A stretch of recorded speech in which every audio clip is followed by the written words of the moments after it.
International Hindu United front और आपने दीपावली पे पटाखों के लिए सुप्रीम कोर्ट में याचिका करता हम वकील के रूप में सदैव संघर्ष किया। आपने सदैव है।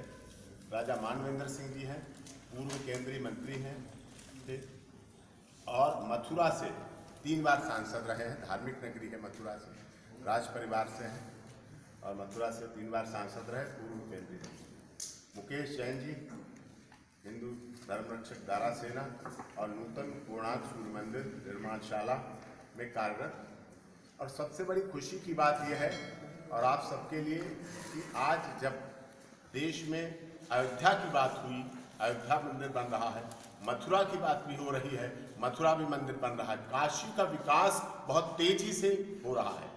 गोरखनाथ पीठ और देश के सभी मंदिरों की जो स्थिति पिछली सरकारों के समय थी, आज वर्तमान में माननीय मोदी जी की सरकार के समय मंदिरों की स्थिति बहुत ही के रूप में जाना जाता है कि कोणार्क का सूर्य मंदिर है, पढ़ा जाता है।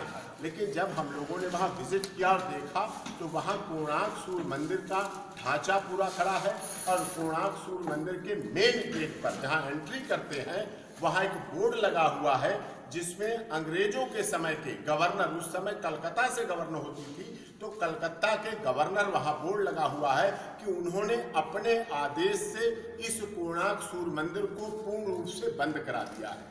और बंद भी किस तरह के, गेट पर ताला नहीं लगा है जैसा अयोध्या में प्रभु श्री राम मंदिर में ताला लगा दिया गया था, उसमें रेत भर दिया गया है। पूरा विशालकाय मंदिर है, जैसा कि आप लोग फोटो में देखते हैं, बहुत से हमारे पत्रकार बंधुओं ने देखा भी होगा।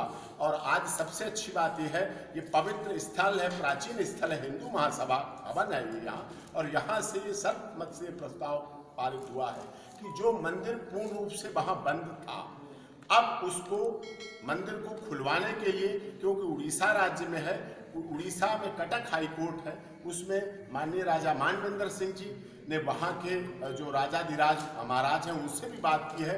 अब इस संबंध में मुकेश जैन और राजा मानवेंद्र सिंह जी याचिका करता होंगे, मैं उसमें एज एडवोकेट हूँगा।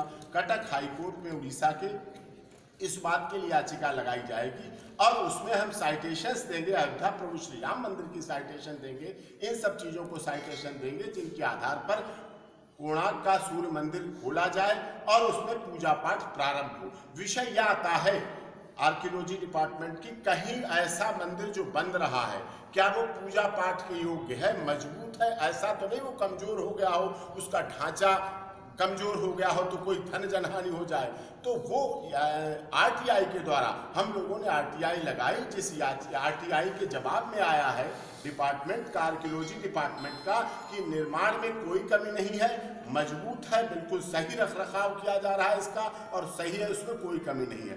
तो प्रभु श्री भगवान कोणार्क का मंदिर पूरी दुनिया में एक ऐसा विशाल मंदिर है और भगवान सूर्य किसी के साथ कोई जाति, क्षेत्र, भाषा, संप्रदाय का तो भेदभाव करते नहीं। प्राचीन मंदिर है, वही एक मंदिर ऐसा है जब सूर्य निकलता है तो सबसे पहले भगवान सूर्य के पास वहाँ मंदिर में जो मूर्ति लगी हुई है वहाँ पर पहुँचते हैं और वहाँ देखते हैं। तो ये सब चीज़ें हैं। इस आधार पर बहुत ही जल्दी इसमें नूतन कोणार्क सूर्य मंदिर निर्माणशाला और माननीय मुकेश जैन और आदरणीय राजा मानवेंद्र सिंह जी उसमें याचिका Cuttack high court supreme court में लगाएंगे। और यहाँ पर नूतन कोणार्क सूर्य मंदिर निर्माणशाला, क्योंकि वहाँ बहुत तेजी से काम कर रहे हैं। वर्तमान कोरोना ओमिक्रॉन बहुत तेजी से फैला, पिछले 2 बार का अनुभव, बहुत कटु अनुभव बीता है। सरकार फेल हो गई, हमारा सिस्टम फेल हो गया, हमारी इंग्लिश दवाओं के आधार पर इतना हुआ कि जो व्यक्ति अस्पताल पहुंच गए, मुझे कहने में कोई निसंदेह, जो व्यक्ति अस्पताल पहुंच गए वो जिंदा वापस नहीं लौटे, घर में तो फिर भी इलाज होते रहे। तो इसी आधार पर नूतन कोणार्क सूर्य मंदिर निर्माणशाला और वहीं तैयार हुई कोरोना नाशक धूप है जो जीवाणु नाशक गंधक युक्त है। इसके बारे में आदरणीय मुकेश जैन जी और आज यहाँ पवित्र स्थल से ऐसे अवसर पर जब 2021 जा रहा है, 2021 इसलिए चुना गया कि 2021 में हम समझ रहे थे कि हमारा सारा पिछला काम अब खत्म हो गया, अब शायद हम नए साल से अगली जिंदगी जिएंगे। लेकिन ओमिक्रॉन की खबरों ने, ओमिक्रॉन का बढ़ता प्रभाव जो अमेरिका, लंदन, विदेशों में जो बहुत संपन्न देश कहे जाते हैं भारत की तुलना में, भारत भी अब बहुत देश संपन्न हो चुका है, लेकिन फिर भी वहाँ ओमिक्रॉन को कंट्रोल मेडिकल आधार पर नहीं कर पा रहे हैं। तो भारत में भी ऐसी बढ़ रही है चीजें। महंगी चीज़ें न उपलब्ध हो सकें, क्योंकि हमारा देश अभी विकसित देश है, हमारे यहाँ इतना पैसे की उपलब्धता नहीं है जितनी अन्य देशों में है। इसलिए बहुत सस्ती सुलभ हर जगह उपलब्ध हो जाए और घर के वातावरण में, किसी एक व्यक्ति के लिए नहीं, जब घर के वातावरण में कोरोना नाशक धूप का प्रयोग किया जाएगा, उसे जलाया जाएगा, उसे चलाया जाएगा, उसे वितरित किया जाएगा, तो किसी को ऐसा नहीं होगा। और इसका पिछला अनुभव मैं बता रहा हूं, हम लोग क्योंकि मुकेश जैन के बहुत अधिक नजदीक थे, लगातार साथ में रहते थे, तो ये प्रयोग के तौर पर कोरोना नाशक धूप हम लोगों को देते थे। हम लोग इस बात का गवाह है, पूरे परिवारों में जहां जहां उसको चलाते रहे, जलाते रहे, प्रयोग करते रहे, कोई कोरोना पेशेंट नहीं हुए, कोई धन जनहानि किसी तरह की नहीं। सदियों से हम, हजारों सालों से हम महामारी से जूझते आए हैं और हमारे ऋषि मुनि पूर्वज उन लोगों ने महामारी से लड़ने के ही उपाय हमारे हिंदू समाज में, हिंदू जीवन में ढाले हैं। हाथ धो के खाना खाना है, किसी मुर्दे की अंत्येष्टि गई है पे जाते हो तो सबसे पहला काम होता है मुर्दे को उतार कर खाट से नीचे डालते हैं, उसकी खाट को उल्टी लटका दी जाती है ताकि उस खाट का कोई इस्तेमाल न कर सके। इसके अलावा जितने भी घर में वस्त्र होते थे उनको सबको फाड़ कर दिया जाता था। स्त्रियां घर के अंदर रहती थी, उनको आदेश था कि वो चौखट पार्टी करेंगी। पुरुष शमशान घाट पर जाते थे, वहाँ हाथ मुँह, जब अंत्येष्टि हो जाती हाथ मुँह धोते थे, नीम की पत्ती चबाते थे। और जब घर में जाते थे तो हमको अपने तौलिए को छूने का अधिकार नहीं था। हमारी घर की स्त्रियाँ उस तौलिए को घर की खूंटी पर लटकाती या कुएं पर रखती थी। स्नान करने के बाद ही हम आज तक भी अपने मोबाइल पर छींटे मारते हैं, हम कपड़े धोते हैं। हमारा हिंदू समाज सदैव से ही जागरूक रहा है महामारी से लड़ने पर। सुबह हम स्नान करते हैं तो धूप बत्ती जलाते हैं, दुकान हो घर हो। धूप में है क्या? धूप में कार्बन मोनोऑक्साइड होती है और कार्बन मोनोऑक्साइड मतलब तीन ही गैस हैं, कार्बन मोनोऑक्साइड, सल्फर डाइऑक्साइड और क्लोरीन, जो कि महामारी के जीवाणुओं को विनाश करती है। आजकल जो हाइपोक्लोराइड का जो पानी का छिड़काव किया जाता है, आप देखते होंगे गली गली में, और धुएं का भी प्रयोग हो रहा है फॉग मशीन के द्वारा। तो ये सब वो तरीके हैं जो हमें महामारी से लड़ने के लिए ताकत देते थे। किंतु कुछ जिन लोगों का जिक्र हमारे प्रधानमंत्री नरेंद्र मोदी ने भी किया था कि कुछ गिरोह हैं जो कभी कहते हैं पराली नहीं जलानी चाहिए। जो किसान आंदोलन में वही गिरोह आते हैं तो कहते हैं पराली जलाई जानी चाहिए। तो वो गिरोह लगातार इस देश की अर्थव्यवस्था को चौपट करने में लगे हुए थे, इस देश को भयंकर महामारी में डालने की कोशिश में लगे हुए थे। हम लोग उन गिरोह की जो चालबाजियां उनको हम 2015-16 से समझ गए थे और हमने एनजीटी में और सुप्रीम कोर्ट में, हाई कोर्ट में सब जगह याचिका लगाई। और उन याचिका में आप यूट्यूब पर भी हम देख सकते हैं, स्वामी ओम जी और हम इकट्ठे बयान देते थे और याचिका लगाते थे। उसमें कहा कि 130 करोड़ हिंदुस्तानियों को महामारी फैलाकर मारने की साजिश की जा रही है। कभी दिवाली के पटाखों पर रोक लगा रहे हैं, कभी पराली जलाने पर, कभी कूड़ा जलाने पर। ये वो सब तत्व है जो वातावरण से हवा का जो प्राकृतिक संगठन है, संरचना है, उसको बिगाड़ देती है। जैसे पानी है, पानी का जैविक चक्र होता है, ऐसे कार्बन का जैविक चक्र होता है, सल्फर डाइऑक्साइड का जैविक चक्र होता था। तो किसी तरह से सल्फर डाइऑक्साइड की मात्रा वातावरण से कम की जा रही थी और उसी का परिणाम हुआ जो हमने भविष्यवाणी की थी, जो हम लगातार बोल रहे थे कि 130 करोड़ हिंदुस्तानियों को महामारी फैलाकर सुप्रीम कोर्ट के जरिए, दूसरे कोर्ट के जरिए याचिका लगाकर साजिश की जा रही है। वो साजिश सफल हुई। और क्योंकि सल्फर डाइऑक्साइड एक ऐसी गैस है जो जीवाणुनाशक है। ये जो कोरोना नाशक धूप जो बनाई गई है, ये कोरोना नाशक धूप, इसमें गंधक है, कपूर कांचली है, मोती है, और सबसे बड़ी बात है जो गंधक जैसा ऐसा तत्व है जो कि कोरोना जैसे जीवाणुओं का या कितने विषाणु, कोई महामारी, कोरोना हो, प्लेग का हो, टाइफाइड का हो, इन सब जीवाणुओं को ये खत्म करता है। आपने एक खबर सुनी होगी, हमने ये बात भारत सरकार को भी कही कि आप वातावरण में सल्फर डाइऑक्साइड की मात्रा बढ़ा। और हमें खुशी की बात है कि प्रधानमंत्री नरेंद्र मोदी ने 5 अप्रैल 2020 को जो तेल के दिए जलाने के लिए बोला, वो हमारा सुझाव था उनको, और उसी सुझाव को मानकर उन्होंने पूरे देश में देशवासियों को कहा कि सरसों के तेल के दिए जलाए जाए। सरसों के तेल का जो वैज्ञानिक फार्मूला है वो C4H5NS है और इसमें 100 ग्राम में 32 ग्राम गंधक होती है, जिससे सल्फर डाइऑक्साइड 100 ग्राम सरसों तेल जलाने से 64 ग्राम सल्फर डाइऑक्साइड की मात्रा प्राप्त होती है। और ये वो गैस है जो कि जीवाणुओं का नाश कर देती है। संसार में एक देश है जो कोरोना से नहीं लड़ता है और उसी देश पर आरोप लग रहा है कि इसने कोरोना फैला। चीन ने कोरोना पर कैसे काबू पाया, हमने भारत सरकार को ये सारा समझाया, ग्राफ के द्वारा समझाया, गृह मंत्रालय को लिख लीजिए, हमने सब लिखी। चीन ने कोरोना पर जो काबू पाया, आपने खबर सुनी होगी उड़ती उड़ती कि चीन में 8 फरवरी 2020 को 50,000 शव इकट्ठे जलाए गए। ऐसी एक खबर पश्चिमी मीडिया से आई थी, ये सबने लोगों ने सुनी थी। उस खबर का कोई किसी ने शव जलते हुए नहीं देखा था कि लाशें फूकी जा रही है, ऐसा किसी ने नहीं देखा था। उस खबर का जो स्रोत था कि चीन के वातावरण में उस समय सल्फर डाइऑक्साइड की मात्रा और कार्बन मोनोऑक्साइड की मात्रा अत्यधिक पाई गई। उनका पश्चिमी देशों का आकलन था कि 50,000 शव एक साथ जलाए जाए, उससे ही इतनी 1350 माइक्रोग्राम प्रति घन मीटर सल्फर डाइऑक्साइड गैस प्राप्त हो सकती है। चीन से पूछा गया कि भाई क्या है कहानी, तो उन्होंने कहा हमारे यहाँ तो कोई ऐसी सल्फर डाइऑक्साइड की मात्रा नहीं बढ़ी हुई है, हमारे पास 3 से लेकर 5 माइक्रोग्राम प्रति घन मीटर है। कौन बताएगा कि हमारी टेक्नोलॉजी क्या है, किंतु हम समझ गए थे कि टेक्नोलॉजी है। और 8 फरवरी को ये सल्फर डाइऑक्साइड की मात्रा बढ़ी और आपको आश्चर्य होगा कि 20 दिन के अंदर अंदर, ये पूरा ग्राफ दिखाता है, 20 दिन के अंदर अंदर चीन में 1 मार्च के आसपास कोरोना के 5-6 मरीज प्रतिदिन रह गए, जो कि 12 फरवरी को 20,000 मरीज प्रतिदिन थे। तो सल्फर डाइऑक्साइड ऐसी गैस है जो कि कोरोना हो या कोई भी महामारी हो, डिप्थीरिया हो, हैजा हो, इन सबके जीवाणुओं को, प्लेग हो, इन सबके जीवाणुओं को मार सकती है, खत्म कर सकती है। और जिस घर में ये धूप जलेगी उस घर में वातावरण में सल्फर डाइऑक्साइड की मात्रा 1350 माइक्रोग्राम प्रति घन मीटर से 1 चम्मच धूप से ही पहुंच जाएगी। इतना बड़ा कमरा है, इस कमरे में 1 चम्मच धूप जलाएंगे तो उसमें सल्फर डाइऑक्साइड की मात्रा, एक तरह से सैनिटाइजर है। हमारा जो हिंदू धर्म है वो कहता है, वो आयुर्वेद है, हिंदू धर्म है, वो इस पर जोर देता है कि बीमारी से को घर में घुसने नहीं देना है। और ये नियम हम लगातार मानते हैं, कोई भी घर में मेहमान आता है तो हाथ पैर धोकर ही घर में घुसता है। ये सब वो नियम है जो कि हम महामारियों से सुरक्षा करते थे। तो कोरोना नाशक धूप इन्हीं महामारियों से लड़ने के लिए, इसी कोरोना हो, ओमिक्रॉन हो, डेल्टा हो, इसके लिए अलग अलग धूप नहीं है, एक ही धूप है। और ये सब वायरस को बुरी तरह से, पक्की तरह से खत्म कर देगी।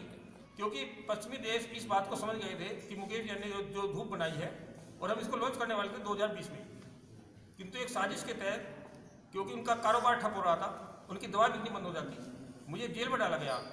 कोई आरोप नहीं है मेरे ऊपर, सिर्फ आरोप ये लगाया गया कि मैंने चीफ जस्टिस को गाली दी है व्हाट्सएप के जरिए। व्हाट्सएप के जरिए कोई गाली नहीं होती, गाली होती आमने सामने की। किंतु जिस मामले में मुझे तुरंत ही जमानत दिल्ली में मिल गई, उसी मामले में मेरे ऊपर 4 मुकदमे चलाए गए, कटक में, बालेश्वर में, भद्रक में। और मुझे 14 महीने तक जबरदस्ती इसलिए जेल में डाला गया ताकि उनकी दवाइयों का जो कारोबार है, व्यापार है, वो पूरी अच्छी तरीके से चले। और इसमें सुप्रीम कोर्ट के बड़े बड़े जज, बड़े बड़े वकील, वो सब लोग शामिल थे, और बड़े बड़े नौकरशाह। हमने हर्षवर्धन जी को भी लिखा कई बार कि आप इस धूप का प्रचार करो, किंतु उनके लिए जीरो बराबर थी ये सब बातें। आज किंतु मोदी जी इस बात को समझ रहे थे, इसलिए उन्होंने सरसों के तेल के दिए जलाए। उनकी भी जो मीडिया के जरिए या दूसरे के जरिए कांग्रेस के नेता, दूसरे नेता, उनकी हंसी उड़ा रहे थे, सरसों के तेल के दिए जलवा रहे हैं, कभी थाली बुझवा रहे हैं, कभी ताली बुझवा रहे हैं। अरे ताली बुझवाई उन्होंने, जो लोग मरने जा रहे थे, शहीद होने जा रहे थे, डॉक्टर हो, पुलिस वाले हो, यदि वो छोड़ के भाग जाते तो क्या देश का क्या हालत होता। उनको पहले सम्मानित किया। तो आज मुझे खुशी की बात है कि राजा मानवेंद्र सिंह जी आए हैं, हमारे जयभगवान कौल जी आए हैं, हिंदू महासभा के राष्ट्रीय अध्यक्ष श्री मुन्ना कुमार शर्मा जी और AP शर्मा जी, सब लोग हमारे साथ खड़े हुए हैं। इस कोरोना नाशक धूप को हम लॉन्च करते हैं, यहाँ पर उद्घाटन करते हैं आज यहाँ से, और इसके बाद ये पूरे देश में वितरित की जाएगी, अभी फिलहाल दिल्ली और NCR में। और मैं आपको ये बताना चाहता हूँ कि ये हिंदू महासभा भवन और जो भारतीय जनता पार्टी का कार्यालय है सादरा चौक पर, वहाँ पर ये मुफ्त वितरित की जाएगी। जो भी लोग वहाँ से खरीदेंगे, जो भी लोग वहाँ पर आएंगे, तो मुफ्त ही कोरोना नाशक धूप दी जाएगी। और मैं राजा मानवेंद्र सिंह जी से अनुरोध, बाकी सभी हमारे साथीगण, धर्म बढ़ रहा है, धर्म बढ़ेगा, धर्म बचेगा तो हम बचेंगे। अयोध्या का मंदिर हो, काशी विश्वनाथ का मंदिर हो, वो काम सूर्य मंदिर हो। सूर्य मंदिर हमारा खुले, उसके लिए हम सब लोग मिलके सड़क से लेकर कोर्ट तक प्रयास करेंगे और कर रहे हैं। दिवाली पे भी हमारे को रोका ही गया था, मगर दिवाली हम सब ने खूब धूमधाम से मनाई। अभी फिर से कोरोना हो रहा है और दिल्ली में भी काफ़ी मात्रा में बढ़ रहा है। ओमिक्रॉन नाम की जो नई एक ये उस बदल के बीमारी आ रही है, इसकी बड़ी दहशत है। वो लगता है जल्दी शायद दिल्ली में भी लॉकडाउन या देश में लॉकडाउन की लगी, ऐसी भी संभावनाएं बनती जा रही है। ऐसे मौके पर जो ये धूप का तैयार किया कोरोना नाशक धूप, ये बहुत ही सिंपल ऐसा फार्मूला बनाया गया है जो झुग्गी से लेकर महल तक इसका इस्तेमाल किया जा सकता है। सल्फर डाइऑक्साइड गैस बढ़ेगी तो कोरोना जैसी बीमारियां खत्म हो जाएंगी।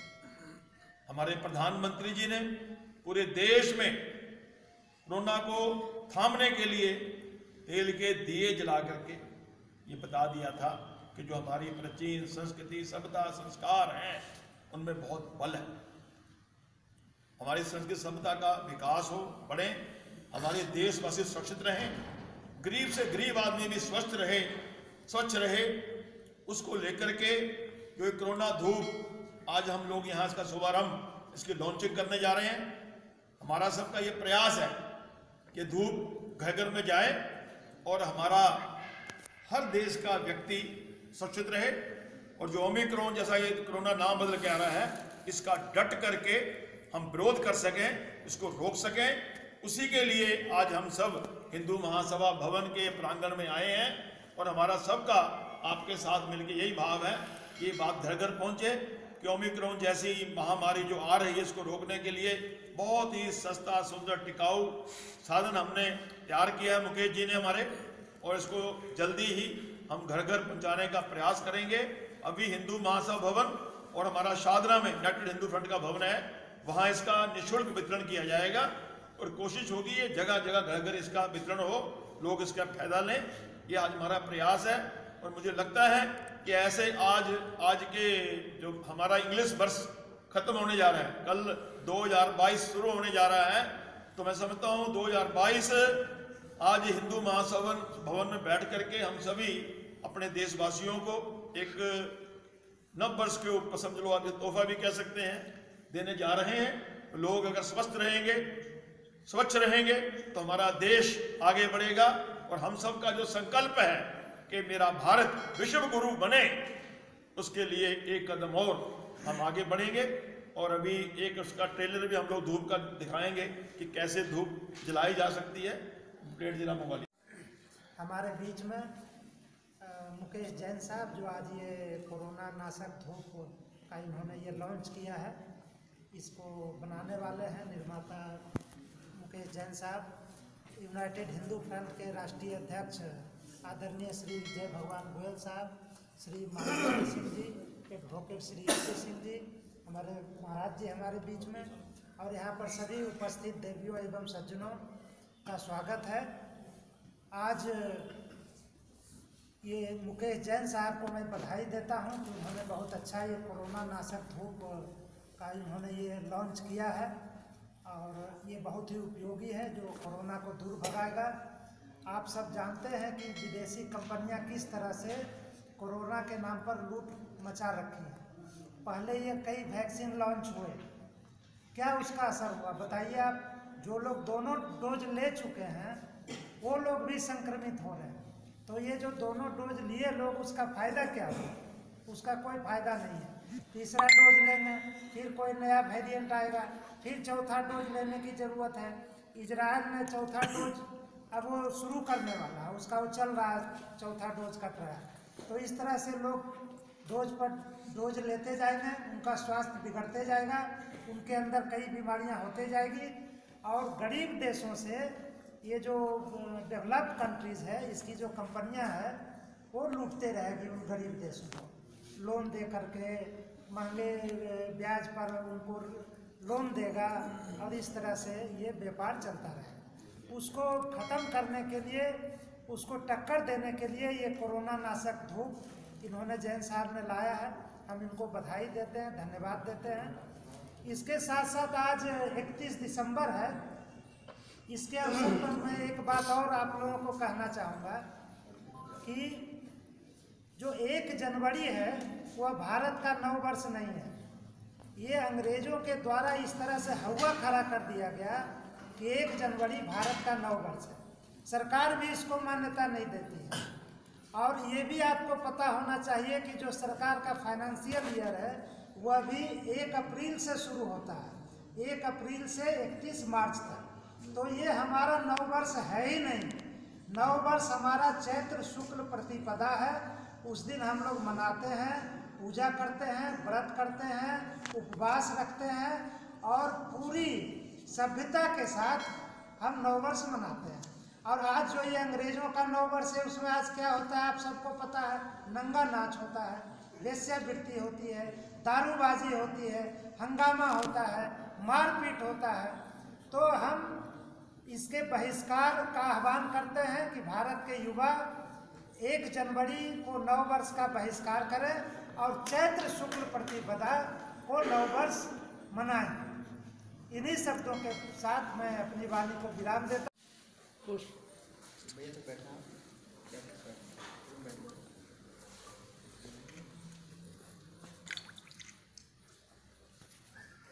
धूप जलाएंगे, कोरोना को भगाएंगे। धूप जलाएंगे, कोरोना को भगाएंगे। पटाखे थोड़ा सा बहुत आसान, बहुत सस्ता। मिट्टी का बर्तन मिल जाएगा। भगवान सूर्य की